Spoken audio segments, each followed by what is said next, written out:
Welcome back to the podcast Redeemed. In our last podcast, we were talking about Solomon.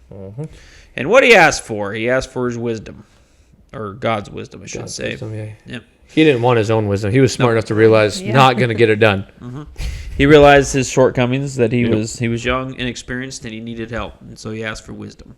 And because of that, the Lord was gracious enough to give him a whole bunch of other stuff too. Yeah. So the next part in that chapter, I always find it to be kind of an interesting little story, little tidbit. They kind of threw in there to kind of give you an example. Yeah, and I say God threw in there to kind of give you an example of. I do wonder, is this the first? You probably threw it in here because this is probably the first example or good example that God wanted to put in here of him practicing said wisdom. Could be, or it could have been some scribe was over there and thought, "Wow, that was pretty cool. We need to put that was crazy. Somebody needs to record that." Yeah, wait a second. No way someone will believe me if I just tell them that. Because it is a little, it's a crazy story. Yeah. It's pretty good. So what we have here, we have two prostitutes came to the king and stood before him. One of them said, "Pardon me, Lord, this woman and I live in the same house, and I had a baby while she was there with me. The third day after my child was born, this woman had a baby. We were alone, and there was no one in the house but the two of us." So we have two prostitutes. Both of them have babies. And no witness. Nope. No witness. And both of these babies are doing what they tell you not to do and sleeping in the bed with their moms. Yeah. They say that co-sleeping is bad. Yeah, this was pre-parenting. This was pre-co. So this is why co-sleeping is bad. Yeah, co-sleeping is bad. I know because I have 5 kids, and they've told us multiple times. Don't do it. Yeah. They are very clear on that before you leave the hospital. Which, Oh, man. Yeah. Anyways. And I look at those nurses like you don't really know anything, but that's okay. I appreciate your concern in the matter, but I've got 5 And kids. yet, we're gonna go what's easiest for us. Okay. Side note, never mind. Excuse me. So, co-sleeping babies. Well, one of the women rolled over on her child and suffocated. Yep. Okay? Suffocated him to death. Not the first time this has probably happened. No. It won't be the last. Okay? Terrible, though, nonetheless. Especially for the young boy. So what does this woman do? And this is where it gets interesting. This is where things get a little crazy. Which I don't understand the thought pattern of the woman here. But the woman who rolled over on her child takes her dead child into the room of the woman with the other child, takes that child, leaves the dead child with her. Swapped. Little baby swap. Yeah. And then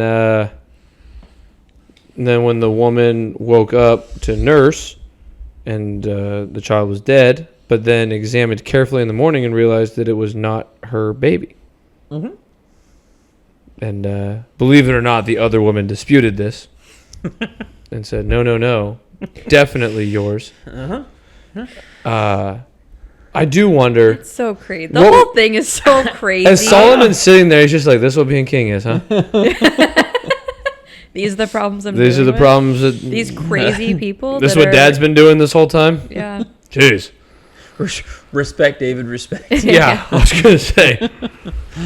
So, then, of course, this is just like Michael said, it comes before the king, and now they're trying to have him solve this dispute. Oh. Now, I think it's interesting the way Solomon decides to do this. Solomon's response is, "Bring me a sword." So they brought him a sword for the king.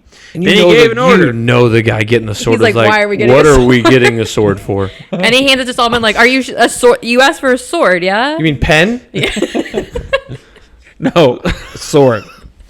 And then he gave the order to cut the living child in 2 and give half to one and half to the other. Yep. Oof. Now, once again, awkward moment, especially if you're the guy that brought the sword. Yeah. You're like, wait, we're doing what with the sword? We're cutting who? Oh. One more time? Okay, I did hear that, right? All right. Yeah, and so the woman whose son was alive was deeply moved out of love for her son, said to the king, "Please, my lord, give her the living baby, don't kill it." Which should be the response of a mother who loves her child. Yeah. Yeah. I mean, let's be honest. And honestly, just I would think a human being. I was gonna say Yeah. a normal you know response. what I mean? Like the next response is crazy. But the other said, "Neither I nor you shall have him." Cut him in two. Like, It's like, that's- what is wrong with this That's woman? psychotic That's behavior. that's immediately. It's like, okay, cool. That's the mom. Lock her up. A Yeah. red flag. Uh huh. Yeah. Jeez Louise. Yeah. Multiple red flags. I was here. gonna say a few red flags there. Yeah.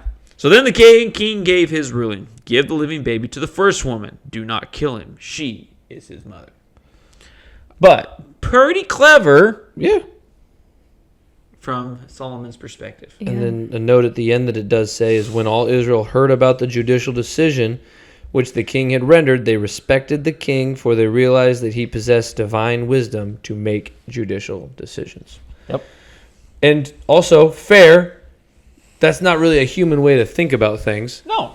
That No. definitely did not No. come from him. No, there was a lot of things I would have thought of, but hey, grab me a sword. Yep. Not would have Nope. not. Would have never crossed my mind. No. No, No, that was truly something that he had gotten from the Lord to Yeah. help him in this particular situation. Yeah. Oh, and that was definitely straight from God. I mean, God's the one that told Abraham, "Take Isaac up that hill, Yeah.